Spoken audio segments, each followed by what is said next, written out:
Ladies and gentlemen, let me take you back. It was 1816 and Nepal was under attack. Tara हामी झुकेनम, we would not surrender. We fought so hard that history would remember. Sathiharu, history forgot, and we forgot too how hard we'd fought. The British were smart though, a treaty they sought, a treaty that showed everyone Nepal could be bought. हामीले बेच्यौं हाम्रो देश तीन भागको एक अनि बिर्सियौं हामीले हाम्रो Lipulekh. In 1816 they gave us the Treaty of Sugoli. East to the Kali was Nepal and to the west India, my dear. They said they'd value these terms, we really need not fear, right? Well, a map was drawn.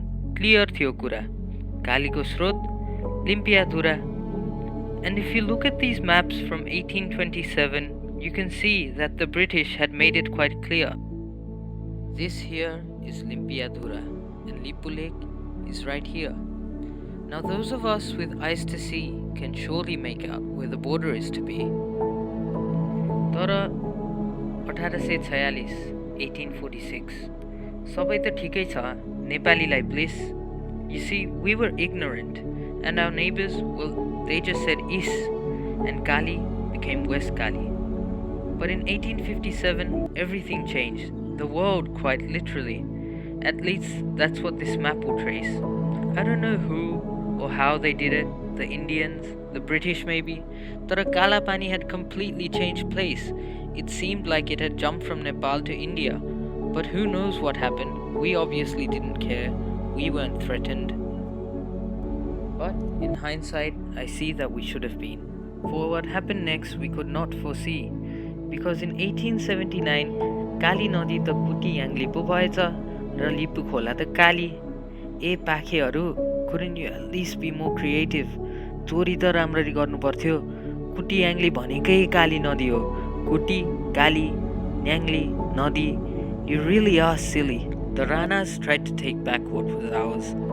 It was 1923 when we got Baki and Bardia back, and some word of mouth. The Nepal-British Treaty was formed. What they didn't know was the fact that they'd sold the lands of the West to the people of South. And then for 40 years nothing much happened till one day China attacked. Maole meets na po khoje India lai. And what do you do when someone takes what's yours? You fight back. And that's what they did. And we, being good neighbors, we had their back. India lai हामीले दियौं हाम्रो जग्गा, army राख्यो आफ्नो र चाइनालाई रोक्यो. तर चाइनाको चालबाट I guess they got inspired because त्यो border मिच्ने सोच त यता पो आएछ. We let them into our Lipulekh and they never left. And the worst thing of all is that we never called it theft. The Sino-Indian War cooled down, but the Indians never left. They stayed. Feri attack garcha ki bhanera. And we believed them. Our politicians, without worry of external encroachment, gave up our land and allowed another armed force to raise camp on our soil. But China ta thulo desh, India ni thulo, Nepal ta ke ho ra, balwa, dhulo. Now they step on us, talk about us like we don't exist. And what do our politicians do? Nothing at all, really. 1997 was the year we finally remembered. The year that started this all. You see, China and India made peace. And what that really means is that they decided it would be better for both of them if they got rid of Nepal altogether. दुईटा ठुलो देश मिल्यो र सानोको बाल छैन. हाम्रो नेतालाई त अलिअलिमै फकाउन सकिन्छ हैन. They decided to open a trade route and forget the border battle. Where, you may ask? In Nepal, not India, nor China. Bistari jantale buzhna thalyo what's really going on, but still our leaders were silent, as though nothing was wrong. Fast forward some 20 years and it's 2019. India releases a map of its territories, and what does this mean? Well, apparently rivers change and mountains change, and people change and nations change. A road has been built, you see, straight through what is Nepal, and yet our people are silent. I mean, border tira huncha chai ke? दिन रात अरूले pillar गाड्छ र हामीलाई चाहिँ बाल छैन. हैन, नेताहरू गरी चाहिँ के राछन्? कसैले प्रेसर दिनु पर्यो नि हौ. हाम्रो सरकार, नेपाल सरकारले केही त बोल्नु पर्यो नि हौ. यो अन्तर्राष्ट्रिय मञ्च जहाँ दिनै पछि वार्तालाप हुन्छ, जहाँ देश बीच सानो सानो कुरामा ठुलो ठुलो डिबेट हुन्छ, यत्रो ठुलो कुरामा पनि किन साइलेन्स छ जब कुनै एउटा राष्ट्रको स्वाधीनतामै हमला हुँदैछ? हेर्नुहोस् मेरा दाजुभाइ दिदीबहिनीहरू, यो कुनै सानो कुरा होइन, यो त सिधा इन्भेजन हो, राष्ट्रियतामा प्रहार हो। हाम्रो देशको शान नै आजसम्म हामीले कसैको प्रहारसँग हारेको छैनौँ।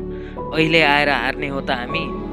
पेट्रियटिजम, राष्ट्रभक्ति, शान्ति, पिस, यो सब कुराहरूमा हाम्रो अस्तित्व निर्भर छ।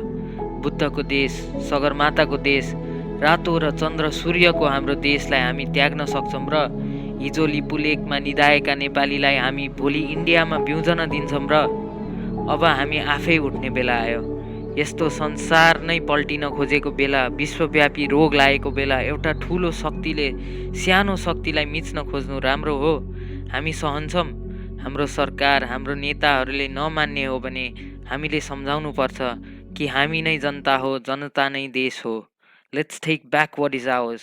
कालापानी फिर्ता लियौँ, कालापानी फिर्ता लिएरै छोडौँ।